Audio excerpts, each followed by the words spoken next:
ये कहानी सत्य घटना पर आधारित है। हमारा उद्देश्य किसी जाति, वर्ग या संप्रदाय की भावनाओं को आहत करना नहीं है। हमारे सूचना सूत्र प्रतिष्ठित समाचार पत्र हैं।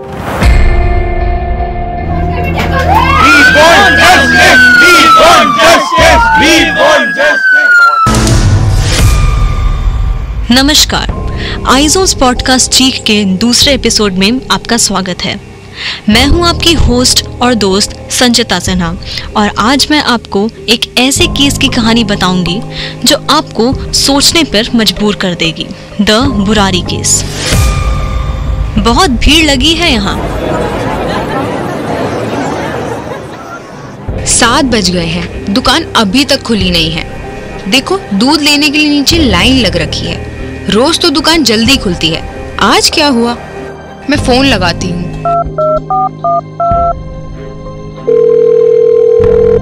कोई फोन भी नहीं उठा रहा है।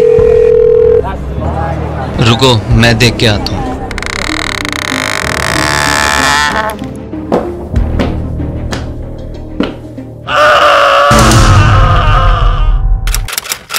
जुलाई 2018 दिल्ली के संत नगर इलाके का वो एक घर। वहां का मंजर देख सबकी रूह कांप उठी थी। किसी को विश्वास नहीं हो रहा था कि एक हंसता खेलता परिवार एक साथ अपनी आखिरी सांसें ले चुका था। 10 लोगों की लाश एक ही कमरे में एक साथ बरगद के पेड़ की तरह लटकी मिली थी। वहीं एक लाश दूसरे कमरे में बेड के साइड में पड़ी मिली। जब मौका वारदात पर पुलिस पहुंची तब वो भी वहां का मंजर देख हैरान थी। सभी के हाथ टेलीफोन वायर और दुपट्टे से बंधे हुए मिले थे। वहीं उनके आंखों और मुंह को कपड़े और टेप से सील किया हुआ था और कानों में रुई ठूसी हुई थी। सवाल बस यही उठ रहा था, आखिर ये मर्डर केस है या सुसाइड केस? घर से 11 लाशें मिली हुई हैं और कहीं ना कहीं इस मामले में पॉलिटिशियंस, रिपोर्टर्स, पुलिस, सबका मानो जमावड़ा लग गया था। सबका यही सवाल था कि दिल्ली जैसे बड़े शहर में दिन दहाड़े 11 लोगों की मौत कैसे हो सकती है। जब जांच शुरू हुई तब पहले तो इसे सुसाइड केस का नाम दे दिया गया, पर उस परिवार की एक बेटी सुजाता, जो अपने पति और बच्चों के साथ पानीपत में रहा करती थी, उन्होंने इस बात का अपोज किया और सीबीआई जांच की मांग की। जब सीबीआई की जांच शुरू हुई तब एक बात तो साफ हो गई। उस दिन घर के सभी सदस्य अपनी नॉर्मल डेली रूटीन फॉलो कर रहे थे। कुछ भी अनयूजुअल नहीं था। काम पर जाना, घर वापस आना, मार्केट जाना, सब कुछ। इनफैक्ट किचन में कल सुबह के नाश्ते की तैयारी भी हो रखी थी। घर पर पूजा पाठ, हवन सब हो रहा था।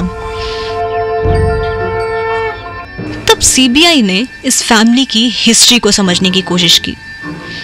घर की सबसे बड़ी सदस्य थी नारायणा देवी। उनके पति का नाम था भोपाल सिंह चुंडावट। उनके 5 बच्चे थे, 3 बेटे दिनेश, भुवनेश, ललित और 2 बेटियां प्रतिमा और सुजाता, जिसमें घर में भुवनेश, ललित और प्रतिमा का परिवार साथ रहा करता था। भुवनेश और उनकी बीवी सविता के 3 बच्चे थे, 2 बेटी, 1 बेटा, और ललित और उसकी पत्नी टीना का 1 बेटा था। वही अपने पति के जाने के बाद प्रियंका भी अपनी बेटी के साथ यही रहा करती थी। पिता भोपाल सिंह के 2007 में देहांत होने के बाद घर का माहौल डगमगा सा गया था। मानो कि घर की खुशियां कहीं गुम हो गई हो। छोटे बेटे ललित पर इसका काफी गहरा असर पड़ा था, पर धीरे धीरे एक बार फिर इनकी लाइफ ट्रैक पे आने लगी थी। भुवनेश की एक ग्रोसरी शॉप थी। वही ललित भी एक प्लाईवुड कंपनी में काम किया करता था। इनफैक्ट एक नए बिजनेस खोलने की बात भी चल रही थी। वही प्रियंका की भी एक बड़े एमएनसी में नई नई नौकरी लगी थी। घर में मानो एक बार फिर से खुशियां वापस आने लगी। पूरा परिवार पूजा पाठ में लीन रहता था। किसी को किसी से भी कोई आपसी रंजिश नहीं थी। सबसे प्यार से बात करना, हंसना खेलना सब चलता रहता था। लेकिन फिर सीबीआई ऑफिसर्स के हाथ एक ऐसी चीज लगी जिसने इस केस को एक नया मोड़ दिया। घर से 11 डायरियां बरामद हुई, जिसमें सभी सदस्य की दिनचर्या की डिटेल्स लिखी हुई थी। आश्चर्य की बात तो ये थी कि वो सारी डिटेल्स इंस्ट्रक्टिव फॉर्मेट में लिखी गई थी, जैसे मानो कि कोई उनको इंस्ट्रक्शंस दे रहा हो। जब डायरियों को एक एक कर खंगाला गया तब एक नई कहानी शुरू हुई। उस डायरी के अनुसार वो इंस्ट्रक्शंस घर के सबसे बड़े सदस्य भोपाल सिंह चुंडावट दिया करते थे, जिनका देहांत 2007 में ही हो गया था। है ना काफी अटपटी बात। पर इसमें भी एक ट्विस्ट था और उस ट्विस्ट ने सभी की आंखें खोल कर रख दी। उस डायरी के अनुसार लेट भोपाल सिंह चुंडावट की आत्मा घर के छोटे बेटे ललित पर आया करती थी। अब हम इस कहानी को और कंटिन्यू करें उससे पहले हम ललित के बारे में कुछ बातें जान लेते हैं। ललित नारायणा देवी और भोपाल सिंह का छोटा बेटा था। वो एक प्लाईवुड बिजनेस में काम किया करता था। एक दिन कंपनी के मालिक से उसकी पैसों को लेकर झड़प हो गई, जिसमें ललित को दुकान में बंद कर जिंदा जलाने की कोशिश की गई थी। पर जैसे तैसे ललित वहां से जान बचाकर निकल गया। उस दिन उसने अपनी आवाज खो दी थी।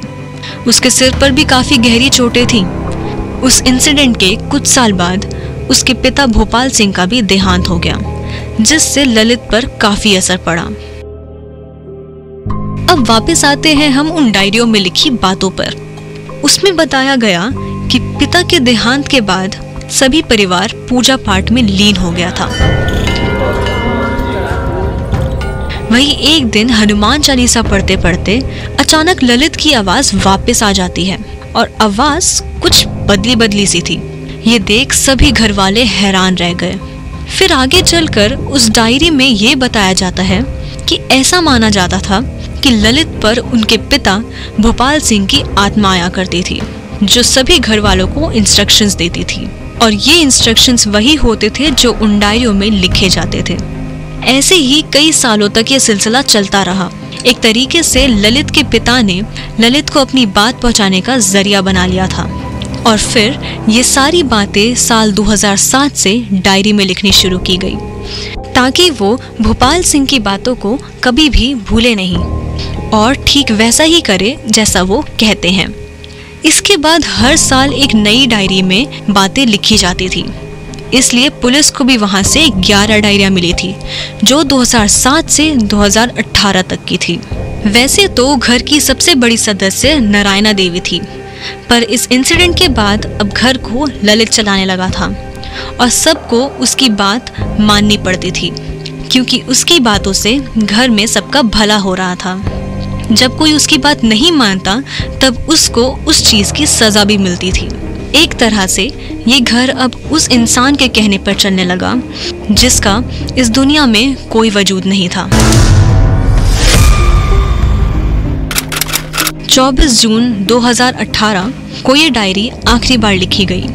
बुरारी कांड से 7 दिन पहले एक बार फिर भोपाल सिंह की आत्मा ललित पर आती है और उस दिन वो ये कहते हैं, आज से 7 दिनों तक सबको बड़ पूजा करनी है। ये पूजा रात के 12 बजे के बाद करनी होगी। बड़ पूजा में घबराना नहीं है, चाहे धरती हिले या आकाश।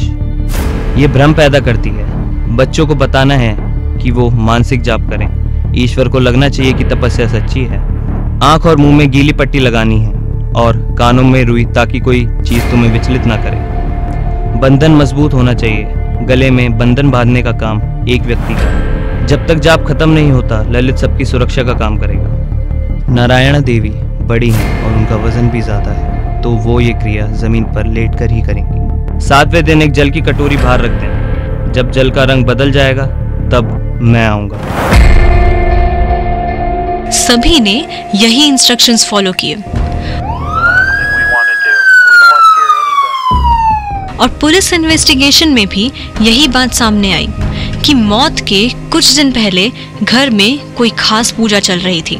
तब क्राइम ब्रांच ने सभी लोगों की साइकोलॉजी ऑटोप्सी करवाई, जिस प्रोसेस से ये पता चलता है कि मरने से कुछ दिन पहले या कुछ घंटे पहले मरने वाले के दिमाग में क्या चल रहा था।